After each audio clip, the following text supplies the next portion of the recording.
All right, welcome to Rewatch or Return, the podcast where we put movies through the ultimate test across 10 universal categories to decide, does it call for a definite rewatch, a definite trip to the return bin, or does our subjectivity cause it to fall somewhere in between?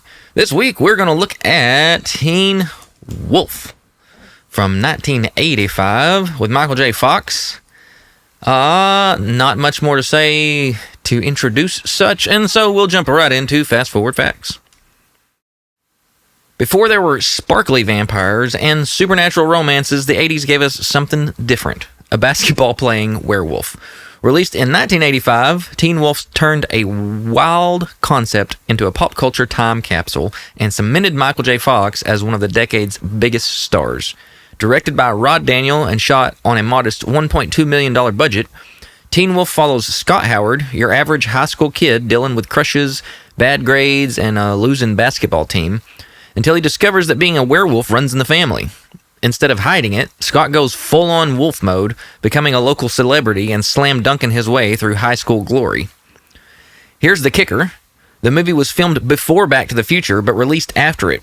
So when Back to the Future exploded in theaters, Teen Wolf rode that wave hard. Suddenly, this little $1.2 million werewolf comedy became a box office hit, grossing over $80 million worldwide. Now that's a return on investment. The tone of the movie nailed that mid-80s mix of weird fantasy and coming-of-age charm. Michael J. Fox reportedly wasn't a big fan of the werewolf makeup process, which took hours every day and had to hold up through hot gym lights and long shoots. Still, his charisma carried it, even when he was covered in fur and running full-court basketball in a full prosthetic suit. And speaking of basketball, here's a behind-the-scenes fun fact. Michael J. Fox wasn't exactly an all-star athlete. For the big game sequences, most of the flashy moves were handled by doubles, and some of the shots were carefully edited to hide his less-than-perfect dribbling skills. But that final game scene, pure 80s movie magic, complete with triumphant music and a crowd that looks like they just witnessed history.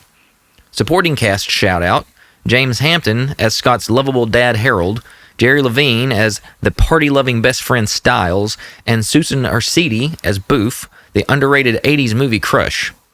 Plus, who could forget that freeze-frame ending, you know, the one where an extra accidentally unzipped his pants on camera?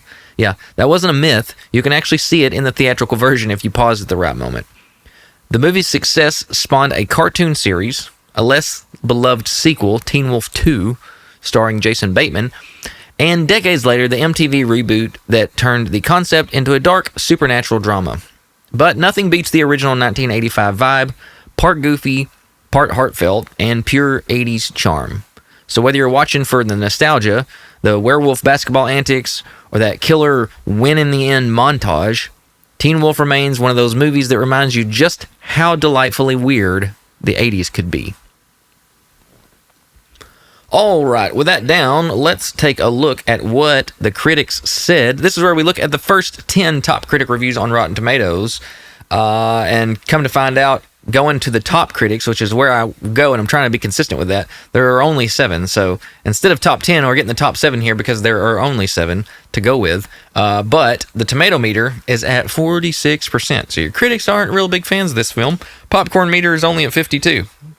We're talking a wishy-washy, iffy back and forth opinion on this film. Anyway, let's start with Dwayne Burge from The Hollywood Reporter, who says, to his credit, Director Rod Daniel has crafted an amiable teen film and gets a pleasing performance from Fox in the title role, yet Teen Wolf, especially in the basketball sequences, loses its dramatic dribble. Rick Kogan from Chicago Tribune says, the whole thing is absolutely ridiculous.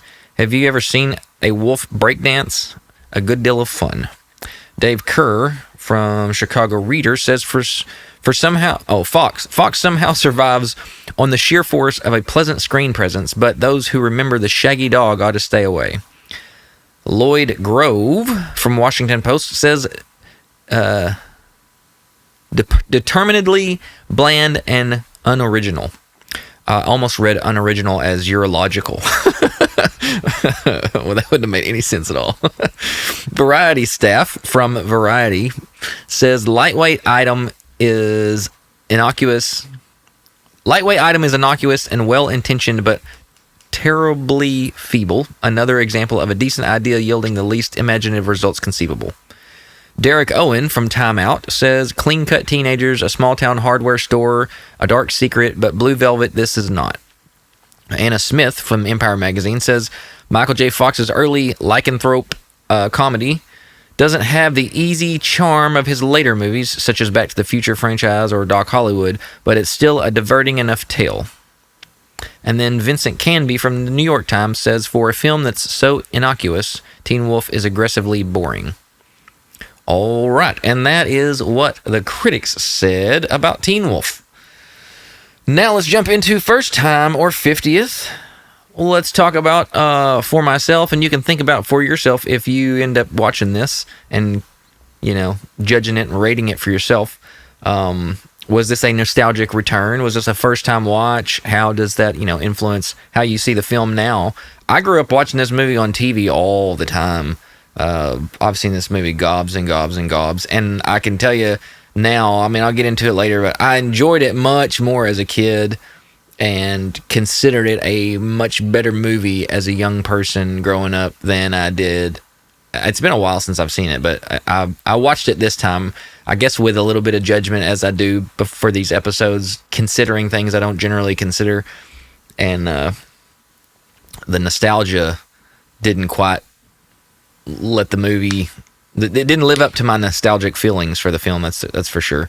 It was like that last critic said about the boredom. It is a bit of a boring movie, to be honest with you. But it's definitely not my first time. Could have very easily. It wouldn't surprise me at all if we're up in the 50s of the times that I've seen this as many times as it came on television growing up. It's like this one, and this was one, and like now it's not coming to me. What's the movie? Oh, My Cousin Vinny. I feel like this one and My Cousin Vinny were just like always on television. Don't ask me why, but that seemed to be the case. Moving on to be continued. Would a sequel work for this film? And if there's a sequel, should there have been? Yeah, there's Teen Wolf 2. I have not seen that near as many times. I have seen it, and honestly, I have not seen it enough, or it's been so long since I've seen it for me to even remember the the plot to it particularly, but I'm sure it's very similar. I think that it was at least successful enough to have done, though. I think I'm sure it made it worthwhile to make the film. And then you have the television show that came out, and to my knowledge, the television show was sorry, I stuttered a bit there.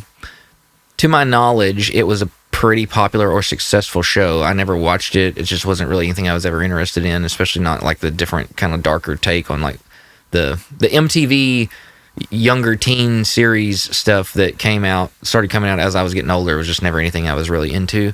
But I think that it was my understanding that it did well and it was somewhat popular and people enjoyed it. So there are sequels and spin-off things that involve this, and then you had the cartoon that came out.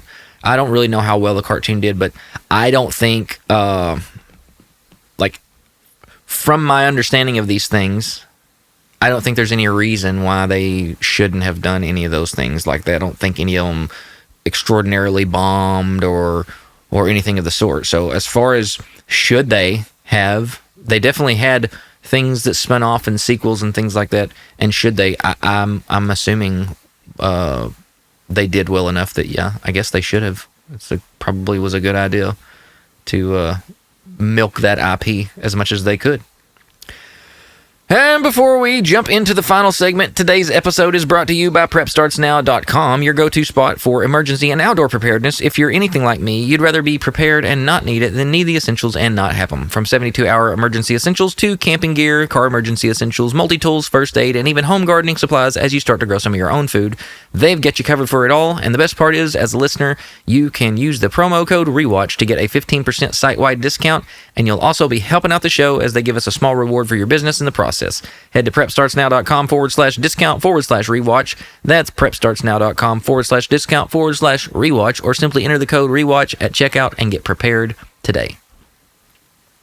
All right, before we jump into the final verdict, let's do a quick recap or rundown of the film. There's really not a whole lot of like details. This is going to be part of something that I talk about, but the story is not much of a story. There's not much of a story here. What I'm saying is there's not really this sort of like legitimate pull you along, suck you in narrative. It's just like some things happen and some things happen and some things happen. And there is some sort of character arc or I guess something of that nature, if you want to call it. But essentially, you have this kid, Scott, Michael J. Fox's character, and he's on the basketball team. They're not a good team at all.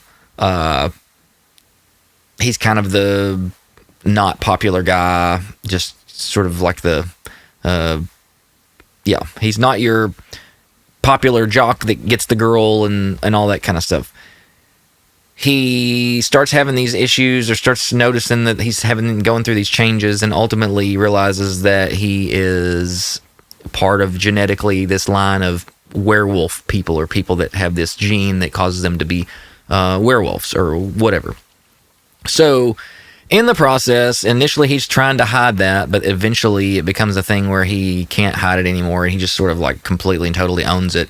And because I guess his werewolfness gives him extra abilities as he is playing basketball. So now he's a better basketball player, and he's more popular, and people think it's cool. So he kind of rides that wave of all this wolf stuff. But in the process of all that, the wolf stuff takes over, and he gets to the point where he realizes, I don't want to be defined by this wolf, or I want people to like me, and I don't want it to be about the werewolf side of me or whatever. So he pretty much like gives up the wolf stuff after all this popularity and all this positivity and things that happen, and his basketball team doing well and making it to the championship and all this kind of stuff. He finally gets to a point where he just doesn't want to do that anymore. He doesn't want to be the werewolf anymore, or use the wolf for gain, put it that way. So he decides he's just going to be himself. He's just going to be Scott. And by the end of the film, he is playing in the championship game as himself, and they end up winning there towards the end. So woohoo, big final moment of triumph where his team wins the championship, and he didn't even have to lean on the wolf in that. And then he gets the girl who is kind of his best friend, who's had a crush on him, but he wasn't really interested in, because he was interested in the kind of typical blonde-haired Barbie doll kind of looking. Nothing against that. I'm just saying that's the way that it was portrayed in the film. Like, she's kind of like the darker-haired girl next door vibe, and the other girl was like this sort of more beauty pageant style girl that he had his eyes on the whole movie. And by the end of the movie, he realizes like his friend is the one that he really cares about, and they kind of fall in love or get romantically involved, and he wins the championship, and then that's pretty much how the movie ends. And so there's not a lot more meat to the story. That he goes through some things and deals with some teenage stuff, but there's not really much more meat on that bone. That's pretty much what the movie is. So anyway, with the recap down, let's jump into the final verdict, where we put the film to the test across 10 categories scored on a scale from 1 to 5. And that scale looks like this. 1 is poor, 2 is weak, 3 is fair, 4 is good, and 5 is excellent.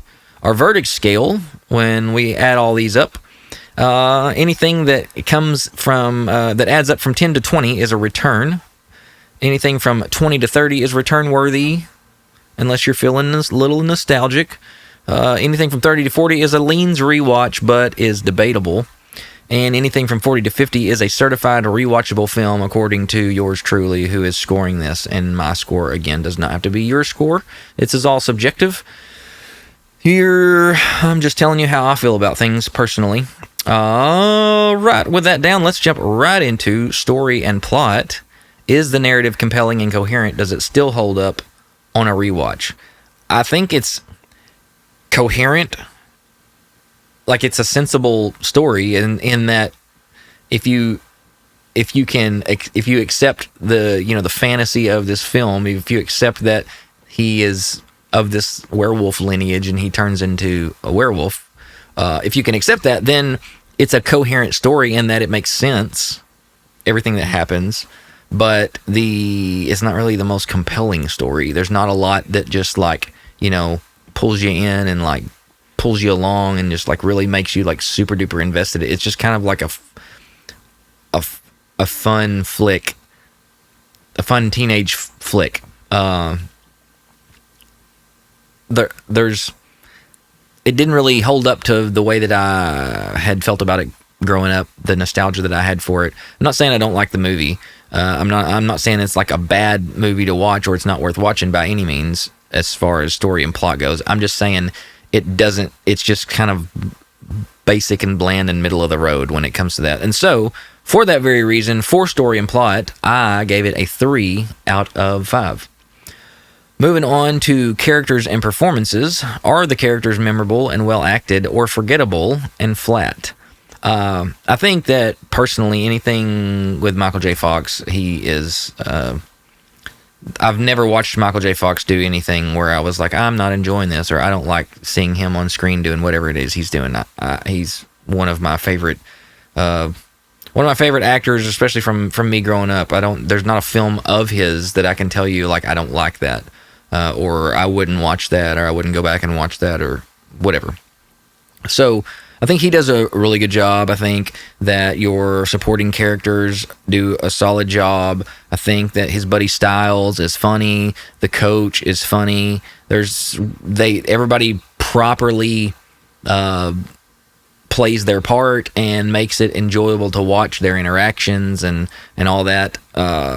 So for that, I gave characters and performances a 3.8 out of 5. I'm not going to put it all the way up at a 4. I'm going to put it at a 3.8 out of 5. And then we got pacing and entertainment value.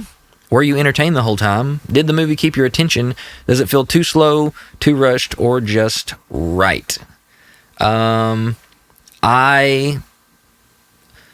earlier when I said the movie was a little boring, it's not that it was anything to do with like necessarily pacing, or I think a lot of it was just like I've seen this movie so many times that like it didn't, because like I said, it doesn't have that thing that like pulls you in and like makes you like super duper invested. And maybe it was just the mood that I was in, but there was a little boredom that I had. And so for pacing and entertainment value, I don't necessarily know that it was. It may be a little slow of a film. There's not any real true excitement, put it that way. And I think because of that, it falls a little flat in this category.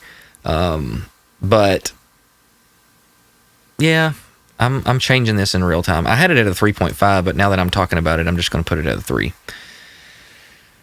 Which means I got to change my final score here in a bit. But I'm going to give pacing and entertainment value a 3 out of 5 again. Just middle of the road. Dialogue and quotability. Are there iconic or memorable lines? Do people still quote it? Does the dialogue feel natural or cringy?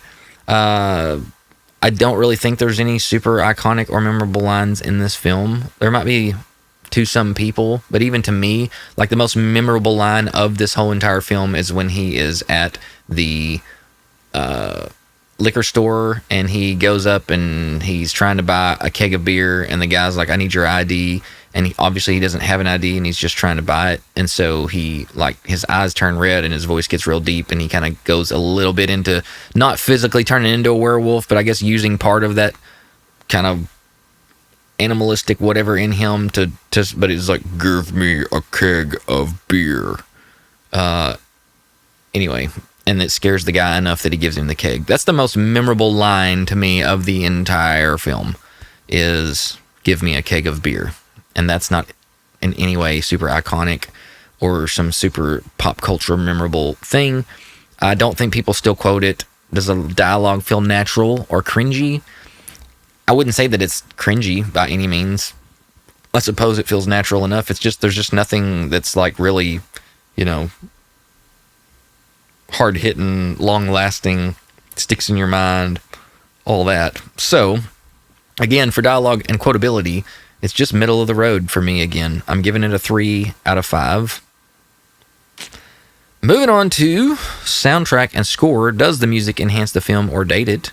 Does it elevate the emotional tone of the film or feel out of place? Is it iconic or generic? I think the music dates the film a bit. Thinking about the music, it's very almost has the vibe of like a 80s TV show. Some of the music, and so there's that. Does it elevate the emotional tone of the film? I think the music just kind of there. Like I'd probably notice is this another one of those films where like I'd probably notice if the music wasn't there, but I didn't really pay a lot of attention to the music. But I can tell you there at moments, the music that I do remember is kind of very 80s TV showish. And then does it feel out of place? I don't think it feels out of place. It just feels like it belongs in that time and that era.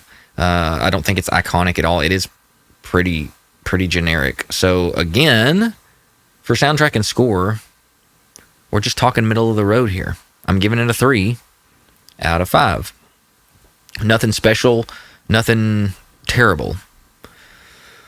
Moving on to cinematography and visual style. Is it visually engaging or stylish? Regardless of effects, budget, or genre, do the camera work and effects still impress, or do they look dated or clunky? I think they did themselves a favor here. I don't personally remember any moment in the film where I saw any metamorphosis or anything like that. So if you think about, I think it was American Werewolf in London or whatever, where you see the person's face change, and that's all from these animatronic actuators inside. Where you got the stretchy material, and so it ends up. I don't know if they shot it in reverse or not, but it's they display all of it and show you very clearly. Like if you go to the horror makeup show at Universal Studios, they like show you exactly how all that works. But as good as that was, it still didn't look super duper real. They didn't do anything like that in this film, and I think that's for the better. So like when you did see any kind of change in him, it was a camera cut like away from him and then back to him. So he was normal, cut away, come back, he's got a spiky wolf ear, or cut away, come back, he's he might they might show him normal and then cut away and cut back, and they show him with teeth and he freaks out, and then they cut away and cut back, and now he's got the whole wolf garb on. So they never went through that metamorphosis process that you saw where they were having to try to do any kind of reverse footage for growing hair to later play that back in reverse, or any of that kind of stuff that of that era of that day works well. But still, I think like given the budget of the film and all that, I don't think they really would have had what they needed, or maybe had the people working on it to really pull that off in a way that was beneficial or like lifted up or elevated visually what you saw. So I think that was a good idea that they did more of the cutting. And with that said, there was nothing special about the overall visual makeup and hair. It was kind of like what you would expect them to do. It wasn't really like super unique. It was like the basic of like if I was going to make somebody into a werewolf and then still let them be themselves and have it be obvious that that's them, then they did exactly what you would kind of expect them to do. Visually though, I don't know that there's any like special camera work that I noticed or anything particularly super stylish about it. I don't, like I said, it's a 80s film. It looks like an 80s film, but there's like nothing spectacular, while there's also nothing terrible in it. And again, I don't want to just, keep repeating myself, but for cinematography and visual style, I'm giving it again a 3 out of 5. It's just like middle of the road. Nothing's really great, but nothing's really bad. That's just the way that I saw it. Moving on to originality and creativity. Does the film feel fresh and inspired, or like something you've seen 100 times? Was the film groundbreaking or formulaic? Does it bring something unique? Okay, well, obviously there have been werewolf films, or there's been movies where people change into things or whatever. I think this was a original and creative approach to a teen movie and to the idea of, a werewolf person. where also like he doesn't turn into a monster where he's a normal person and then he turns into like a lot of these kind of films where someone turns into a werewolf or whatever. You have them normal and then they change and like don't remember any of it, and they actually are a monster and they're going out and hurting people or something like that. That's not the case in this film. So they went the route of he just physically changes, but it really doesn't change anything about him. Now there are a couple of moments of where it's like there's like this animalistic whatever, or he's kind of like making out with the girl in the closet and he claws her back a little bit, or he kind of goes all werewolf, you know, on the guy when he fights him at the end of the movie, or swings at him and tears the front of his shirt. There's that, but it's not like he's having a out of mind, you know, Scott's not there anymore, the monster has taken over moment. So this is like an original-ish, I don't know that original, but there's some originality in this, and there's some creativity in the story of like, hey, we're gonna like make a teen movie. And this teen is, instead of going through like the normal teen things, which he does go through the crushes and the, you know, popularity and the normal things that a kid would go through in school. Now, but he's also dealing with like, it's like this is his version of like puberty. So there's some originality and creativity to that. So I do think it was kind of like a fresh take. I can't think of like another film that was this way before this. It took this approach to like someone having these kind of changes. I don't think it's like something I've seen 100 times. I don't know that the film was in any way groundbreaking, but it wasn't necessarily formulaic, I don't think. And I do think it brought something unique. So for originality and creativity, I gave it a 3.5 out of 5. I think that it deserves, actually, you know what? I'm taking that back. I'm giving it I'm going to give it a 4 out of 5 because I talked myself into it just now. I talked it up enough to say, hey, you know what? I can appreciate what they did there. I can appreciate what they were trying to do.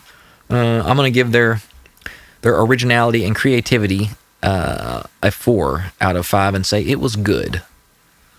Moving on to theme and message. Is there a deeper takeaway, and does it explore ideas that resonate today?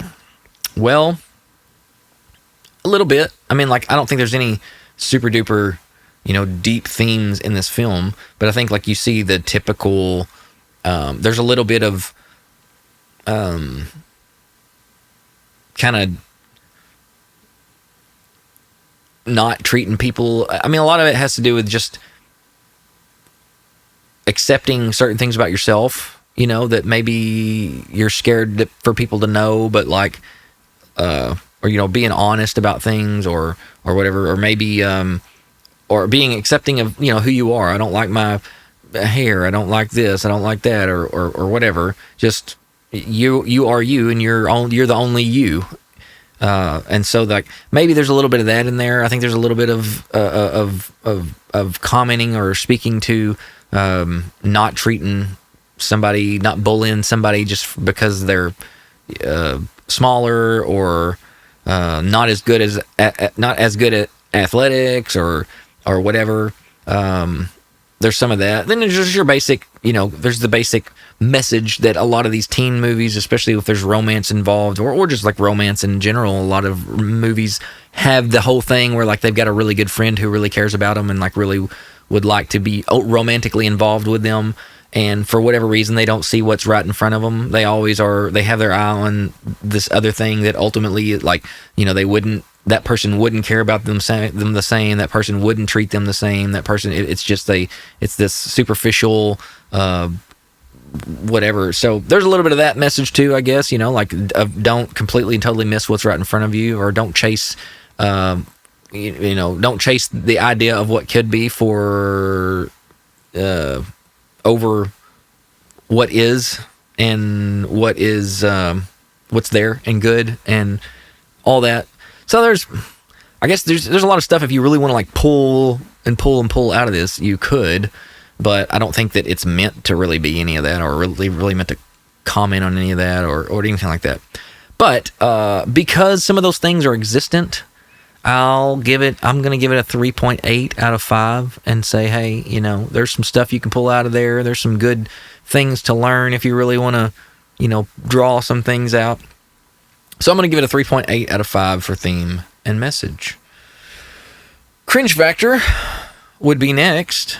Any jokes, effects, or moments that haven't aged well or were always bad. Moments that make you wince now. Campy, cheesy, bad effects, outdated jokes that aren't funny, etc. Well, I don't know that there's like any... Yes, this is just like a cheesy movie. It's a cheesy 80s fantasy teen popcorn flick. So like I really don't even, from when it comes from like the cheese factor or the cringe factor or whatever, I really don't even want to put it at a 3. And so basically what I did was go like, typically like with all these others, I said it's just kind of middle of the road. This is a cheesy, it leans more cheese than it does not. But I also don't want to like, I have to accept it for what it is rather than like hold its own nature against itself. You know what I mean? I don't want to do that either.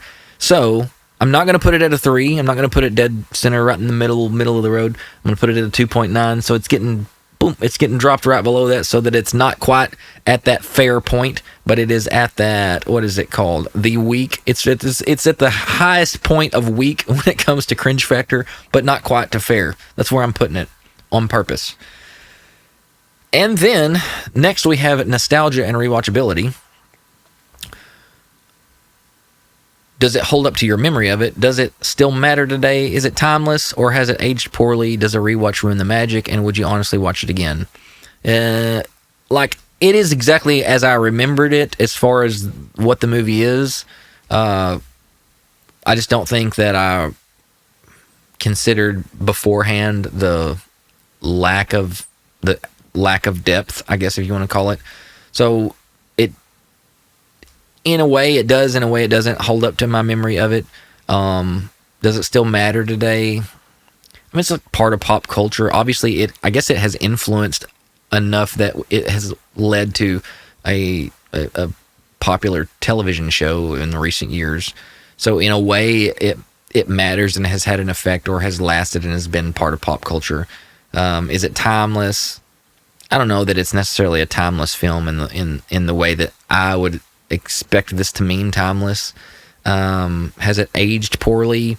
I don't really think so. I mean, I think because there aren't any crazy super dated effects or anything like that, I think like it's like a cheap made movie that's done the best that it could be done. So I think like if you can get past the fact that it looks like it was made in the 80s, which is, we're just talking quality of image, not anything else, then I don't think it has aged poorly. Does a rewatch ruin the magic? Like I said earlier, I rewatched it and it didn't quite get out of me what it used to get out of me. The enjoyment that I used to have from it wasn't quite there. But I don't know that it like completely ruined it for me. It was just like, this wasn't quite, this wasn't quite what it was to me as a child. And then would you honestly watch it again? I'm sure. Yeah. I mean, like I have the movie, I own the movie, and I'm sure at some point, like this is again, one of those movies that there was enough nostalgia there and at least appreciation for what it meant to me as a kid and how much I enjoyed it as a kid that I'll go back in the coming years and at different points, I'm sure, and watch it, here and there for sure. But for nostalgia and rewatchability, I am giving this a 3.8 out of 5 because there is a lot of nostalgia for me that wants to pull it up a little higher, wants to give it a little boost. But I can also say that like it's not ever been my favorite movie by any means or anything like that. It's just been a common film or a common thing that I watched growing up. Was commonly viewed, I guess, in my household. So there's that. Yeah. Nostalgia and rewatchability, I'm giving it a 3.8 out of 5.